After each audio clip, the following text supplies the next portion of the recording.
Hey everybody, hopefully you've had time to go through those notes on revolt and rebellion, and you've got in your mind that history, going from the French Indian War to why the Americans were protesting and rising up against the British, all those intolerable acts, the tea tax, the stamp tax, and the response of the British, like the Boston Massacre. So you have those ideas in your head. You know that the Americans, they wanted their independence. They fought against the British and they defeated them. Eventually, this led to the birth of a new nation. This led to the United States of America coming into existence for the first time. So today's lesson is going to be going through the questions from lesson 2 in the textbook. And if you've got the ideas from the previous video fixed in your mind, then these questions should be quite easy for you. And this will probably be quite a short video. So let's start in lesson 2, looking at these first 6 questions that focus on vocabulary. Pause the recording now and answer these 6 questions.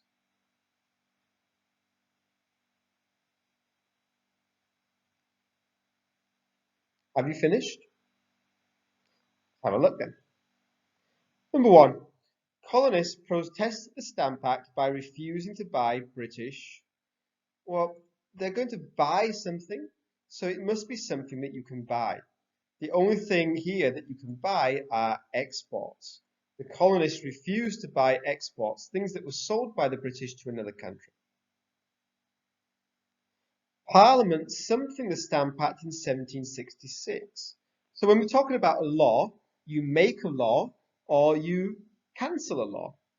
So we're looking for a word that either means to make the law or to cancel the law. And the correct answer is going to be repealed.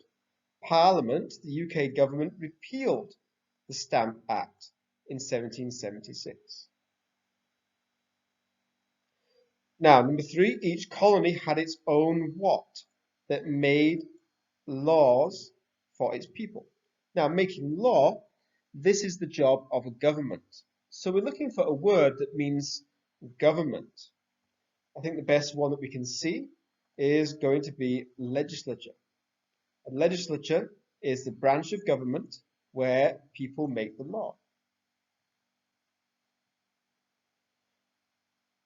Go forward one more. The what wanted the colonists to help pay Great Britain's war debt. Who wanted? Now, here we need a subject.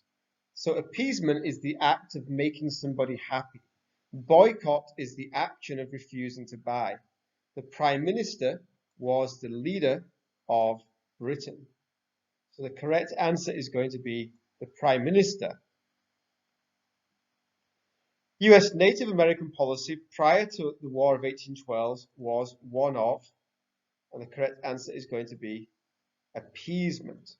Trying to make them happy, trying to make sure that they do not fight. So British trade was hurt after the colonists boycotted. After the colonists boycotted, after they refused to buy goods from Great Britain, the British lost money because they lost trade.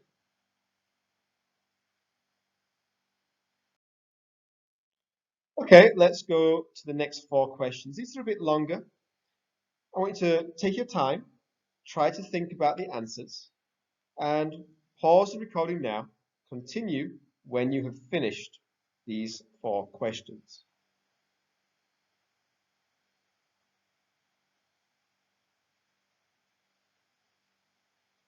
So how did the colonists react to the Stamp Act? Well, number 1, they were angry. Okay, they got very angry. They said no taxation without representation. Number 2, they protested. And number 3, they boycotted. They boycotted the British goods.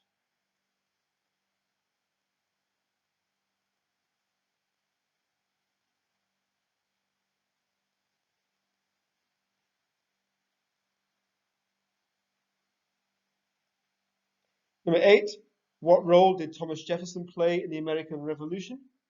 Well, Thomas Jefferson wrote the Declaration of Independence.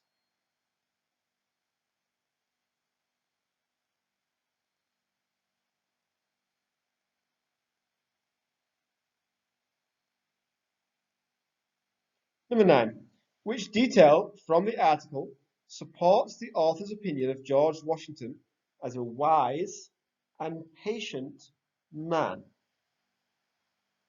Well, if you read about what George Washington did to fight the British, you will see that George Washington avoided engaging them in open battle.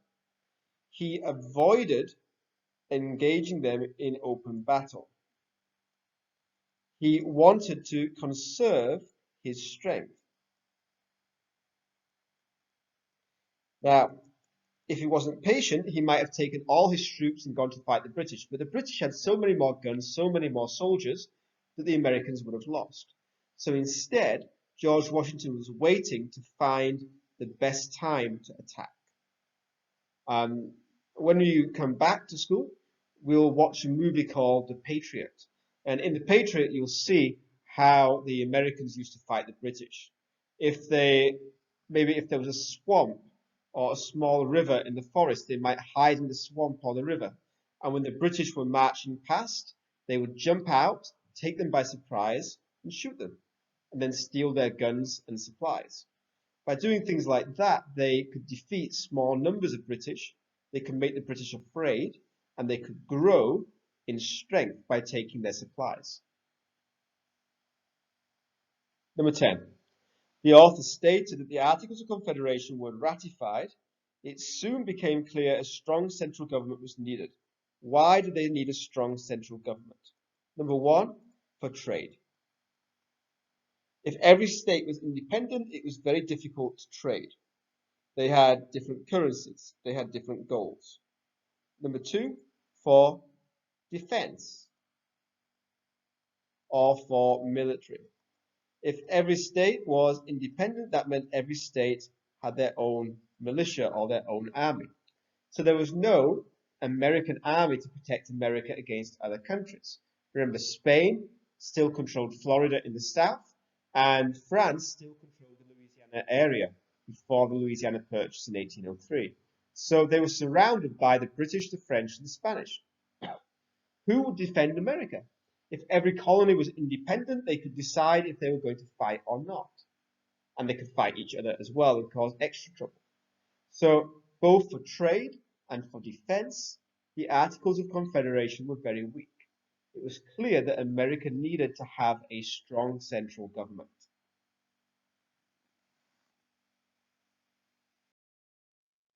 Question 11. Which event caused the British to pass the Intolerable Acts? So for this, we need to go and look at that timeline. If you haven't got it in your book, then maybe go and look at the previous recording. But the Intolerable Acts were passed in 1774. Before the Intolerable Acts, there was the Boston Tea Party in 1773. So Boston Tea Party is the correct answer. The Boston Massacre was 1770. The boycott of British goods was happening in 1775, and the enforcement of the Tea Tax was happening around 1771. The one thing that happened right before this was the Boston Tea Party. 12.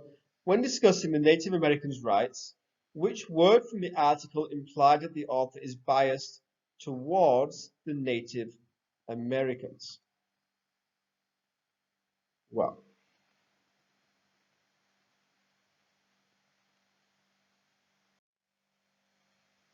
if you look at the last passage on page 25, it says, by the end of that year, the Treaty of Ghent ended the war.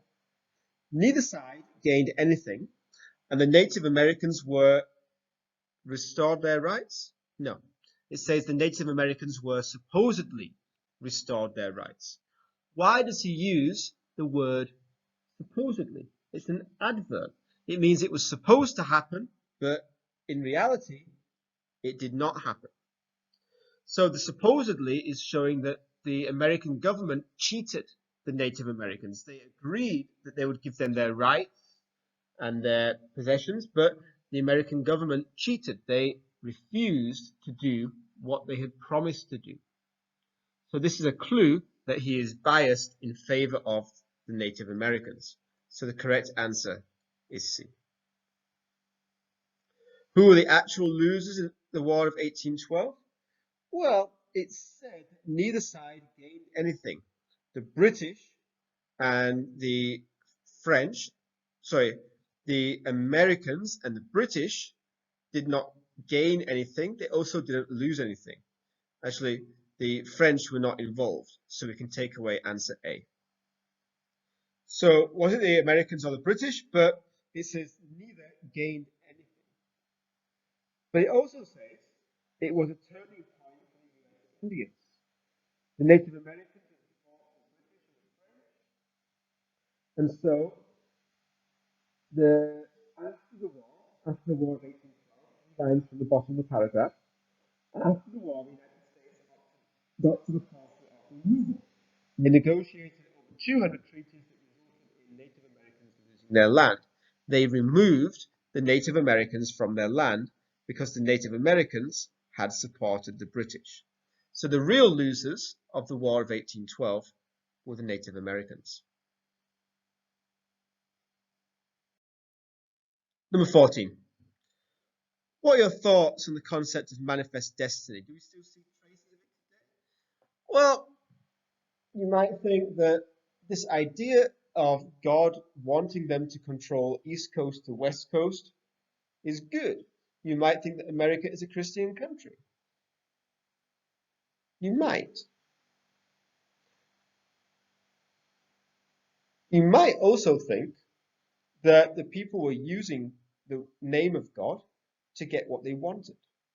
Because they said it was God's plan, that was a reason why they could do what they like. They didn't need to worry about people objecting because they said God's plan, manifest destiny. For me, I think it's kind of abusing the name of God. It's pretending to do this for God when really they're doing it because they want to get more power, they want to become more famous. Do we still see it today? Sometimes. I mean, if you look at Donald Trump when he tried to get elected, he would reach out to the Christians. He would try to say that he was a Christian so that Christians would vote for him. He would wave the Bible around sometimes to take photographs. If you look at what he actually did, well, he separated families. He took children away from their parents. He gave money to the rich. He did not give money to the poor. He lied. He talked about having sex with many women. The things that he did and the things that he said were not really Christian things. But he would always say he was Christian because he wanted Christians to vote for him. Now, you might say it was God's plan. I think he did say many times that it was God's plan for him to be president.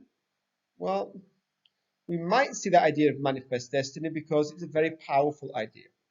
When you say that it's not your plan, it's not your idea, when you say it's God's idea, then it becomes difficult for people to actually disagree. Number 15. Sorry, if you've not answered these questions, you can always pause and answer them now. I'm just giving you some thoughts. There's no right answer and there's no wrong answer for question 14 and 15. This is just to get you thinking. So if you use the American Revolution as an example, how do you think people today might react if laws are enforced unfairly over a long period of time? And I think the same thing will happen if a government is not fair, if a government takes away people's rights, then people rise up and they fight. If you look at Myanmar, you have the perfect example. Because the government were oppressing the ethnic minorities, for most of the last 70 years, the ethnic minorities have been fighting against the government. You've got the KNLA and the KNDO in Karen State, you've got the KIA up in Kachin State, you've got the AA over in Rakhine State. You've got many ethnic armies that over many years were fighting against the government because for many years the government were against them. However, we also have to think. We also need to think. If you're looking at the example of Myanmar, what is life like today? Is life better or worse than before? Okay. Hopefully you've got some interesting answers. If we're in class, we can have discussion, but we're not. That's the end of today's lesson. Really important is that you understand the flow of history, that you start to have an idea of what happened in America, and really, really important is that you're learning the vocabulary. We're going to be looking at these same topics again next year in a lot more detail.